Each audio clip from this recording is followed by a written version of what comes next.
साथियों नमस्कार। जैसा कि आप सब लगातार देखते हैं कि हम नित्य प्रति किसी न किसी श्रद्धालुओं से चर्चा करते हैं। आज हम हमारे बीच कश्यप जी पधारे हैं श्यामली जिला से, जिनसे हम चर्चा करेंगे बागेश्वर धाम। धीरेन्द्र कृष्ण शास्त्री जी जहां इस समय चर्चा परिचर्चा में है और वह उसी धर्म नगरी से पधार करके चित्रकूट धाम पधारे हैं। तो आइए हम सब जानेंगे कि धार्मिक चर्चा और चित्रकूट धाम को लेकर क्या भाव है आपके। सर्वप्रथम तो आप परिचय अपना बताएं। मेरा नाम है सुभाष कश्यप, जिला शामली, कस्बा कांदला से, यूपी से हूँ मैं। और हम बागेश्वर धाम पहली बार गए थे। हमारे पहली बार में जाते ही पर्चा बन गया था। जो पावन धाम, पवित्र धाम, अच्छी महाशक्ति है वहाँ पे विराजमान है।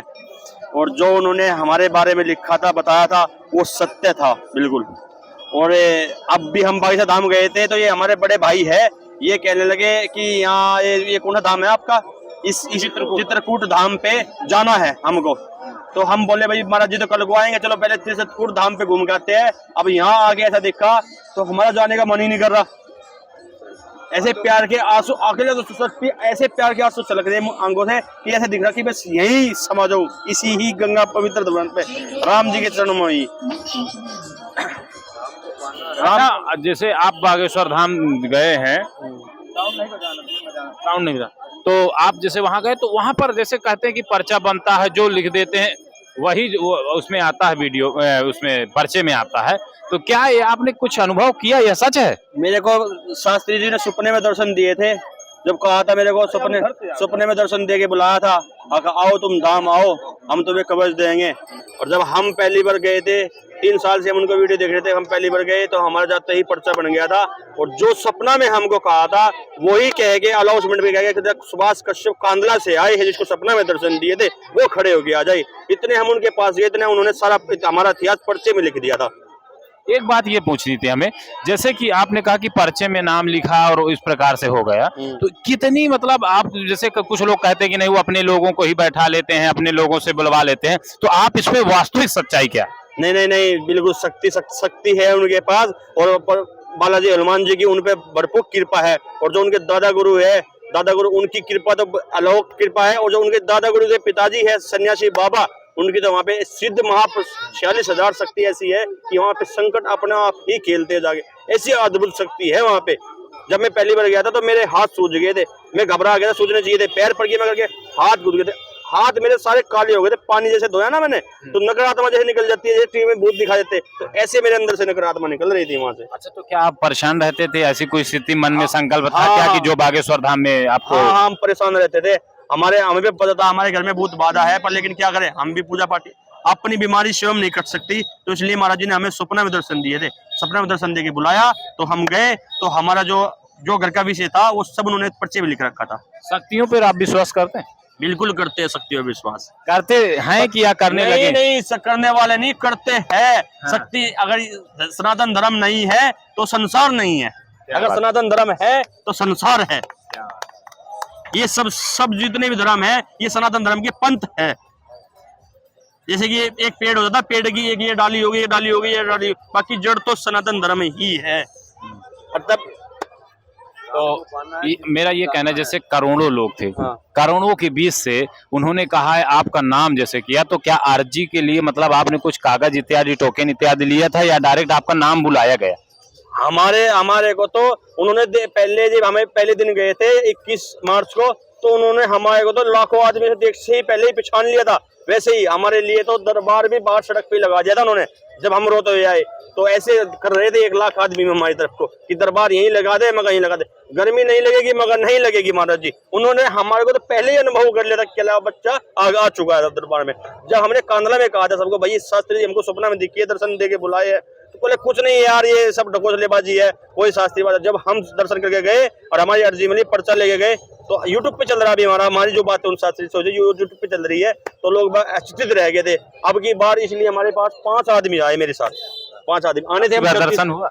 अब की बार दर्शन नहीं हुआ, कल को शास्त्री जी आएंगे, इसीलिए यहाँ की इस धाम पे आ गए, धाम के दर्शन करने के लिए चित्रकूट के। पुनः फिर जाएंगे बागेश्वर धाम? कल को नहीं, कल शाम को फिर जाएंगे वहीं पे। परसों का फिर दरबार लगेगा। आपकी बार कुछ अर्जी लेकर के जा रहे हैं या इनके किसी के लिए? अब मैं तीसरी बार आऊँ, पहली बार आता, पहली बार भी मेरी मुलाकात होगी, दूसरी बार में भी मेरी मुलाकात होगी थी उनसे आमने सामने। और अब की बार भी वो मुलाकात होगी, हमें भरोसा है, क्योंकि हमने उनको अपना धर्मपिता माना है। अब अपने आप चमत्कार पे विश्वास करते हैं? चमत्कार पे विश्वास करते हैं, पर्चे पे भी विश्वास करते हैं? पर्चे पे विश्वास करते हैं। आपके पर्चे में जो लिखा गया वो सब? पहली बात तो हम हनुमान जी पे विश्वास करते हैं, हमारे हनुमान जी अलौकिक शक्ति है, हनुमान जी ने तो कुछ नहीं है इस कलयुग में। संकट मोचन सिर्फ हनुमान जी है, हनुमान जी है तो सारी शक्ति है। बहुत सुंदर। हाँ। तो आपकी विचारों को जिस प्रकार से आप चर्चा रखते हैं, लेकिन दुनिया में कुछ ऐसे भी लोग हैं जो कहते हैं कि पर्चा नहीं होते। वर्तमान का जो रिसर्च है मेरा, अभी की सर्वे में लगभग जो है 560 जगह ऐसे हैं जो धीरेन्द्र कृष्ण शास्त्री जी को ही देख करके पर्चा बनाने लगे। तो अन्य दरबारों में और धीरेन्द्र कृष्ण शास्त्री के दरबारों में क्या अंतर? देखो, शक्तियाँ जो है, मैं इस बात पर यही कहना चाहूंगा, जहां भी सनातन धर्म का दरबार लग रहा है वहां पे शक्ति है और हमको अच्छा लगता है। चाहे उसमें 1% झूठ हो, चाहे 90% सच हो। और धीरेन्द्र शास्त्री जी के पास तो 101% सच्ची ही सच है, वह झूठ का तो कोई नाम ही नहीं है। सही बात। अच्छा, और भी दरबार लगते हैं जैसे धीरेन्द्र कृष्ण जी जैसे लगाते हैं, उसी तरह पंडोखर धाम लगाते हैं, और भी धाम ऐसे हैं, दावा तमाम कर रहे हैं कि हम जो लिखेंगे वही सत्य होगा। सनातन धर्म को लेके चल रहा है, सनातन धर्म की जीत को लेके चल रहा है, हिंदू राष्ट्र को लेके चल रहा है, हमारे को सब अच्छे लगते हैं, चाहे वो झूठ ही क्यों ना लेके चला, उसके पास कुछ ना हो, लेकिन वो आदमी को सुधारने की प्रक्रिया कर रहा है। बहुत सुंदर, बहुत अच्छा लगता है। ये विषय बिल्कुल सही है, और इस विषय को मैं यहीं पर ये बात नोट करवाऊंगा कि देखिए, दरबार और चर्चा पर्चा के माध्यम से जहां पर आत्मिक विश्वास और मतलब हमको वर्तमान की स्थिति को देखते हुए भटके हुए आदमी को जो कोई चर्चा है, चाहे पर्चा है, कोई दरबार लगा रहे हैं, अगर भटके हुए आदमी को अच्छी लाइन पे लगा रहे हैं तो वो हमारे लिए अति उत्तम है। और उसके बाद वो सनातन धर्म का अनुयायी हो, हाँ, तो वो ज्यादा ठीक रहे, ज्यादा ठीक रहे। लोगों को जैसे धीरेन्द्र कृष्ण शास्त्री जी के जो कारनामे हैं, जो कार्य हैं, वो सबसे अलग और निराले हैं, ये बात तो सत्य है। जैसे बेटियों का विवाह करना, जिसको हमने पिताजी धर्म पिता माना, हमारे पिताजी ने हरी उल्लाह वाले के मुंह पे तमाचा मारा है, खुला चैलेंज कर रखा है कि कह लेगा कि जिसको 2 लंगड़े वे ही लेके आएंगे, एक को वो चला के दिखा देना, एक को हम चला के दिखा देना। 6 महीने हो गए उस वीडियो को चलते होते, अब तक कोई नहीं आया। सऊदी अरब तक का चैलेंज डंगा बजा रखा शास्त्री जी ने, कोई आ जाए, दो लंगड़े वे ही लेके आ जाए, एक को वो चला के दिखा दे या एक को हम चला के दिखा दे, नंगा ना कर दिया तो कहना। ये तो बहुत बड़ी बात है। तो आप तो अपने गुरु की तरह ही पूरा जो है दावा कर रहे हैं, तो क्या बात है? नहीं, गुरु का ही आशीर्वाद प्राप्त हो गया। ये हमारे पिताजी है, हमने इनको धर्म पिता माना, क्योंकि गुरु हमारे दूसरे हैं। हम 10 साल से बालाजी से जुड़े हुए हैं पहले से ही। जी। हाँ। अच्छा, आप पहले से भी जाते थे क्या बागेश्वर धाम? नहीं, हम मेहंदीपुर जाते थे। मेहंदीपुर बालाजी जाते थे। अच्छा, बागेश्वर धाम का नाम आप कब से जाने? जब से सोशल मीडिया में आए? जब से 3 पहले तो आप नहीं जानते? उससे पहले नहीं जानते। दरबार में जैसे गए तो कभी पर्चा न बनाना, कभी मुलाकात हुई? ना, कोई कभी नहीं, कभी भी नहीं। पहले जब छोटी बेटी बैठे थे तो हम इन पे इतना ध्यान भी नहीं देते थे। हम अनुराधाचार्य की कथा सुनते थे या फिर वहां पे जाते थे। जब इन्होंने चैलेंज किया ना हाई उल्लाह वालों को, तब से हम इनके फैन हो गए। क्या बात है। तो और क्या कहना चाहेंगे चित्रकूट धाम को लेकर के और धाम को लेकर के, बागेश्वर धाम को लेकर कुछ और विचार श्रद्धालुओं के लिए? हम तो श्रद्धालुओं के लिए यही कहेंगे कि चित्रकूट धाम पे आओ और यहाँ का आनंद उठाओ और भक्ति भाव में खो जाओ, प्रभु राम के शरण में खो जाओ। प्रभु राम 11 साल यहाँ वनवास काट के चले गए, इससे अच्छी पवन धरती नहीं है। अच्छा, बागेश्वर धाम जी के गुरु जी का आप नाम जानते हैं?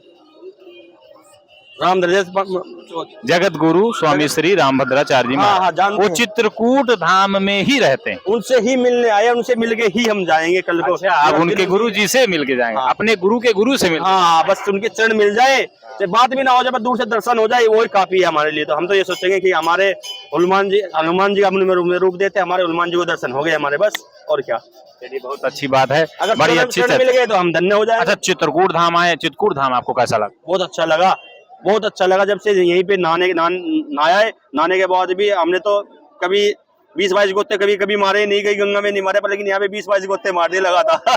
डबल पूजा कर दी गई यहाँ पे, मन ही नहीं भरा। इतनी अच्छी पवन धरती, इतनी सुंदरता, ऐसी भव्य शक्ति।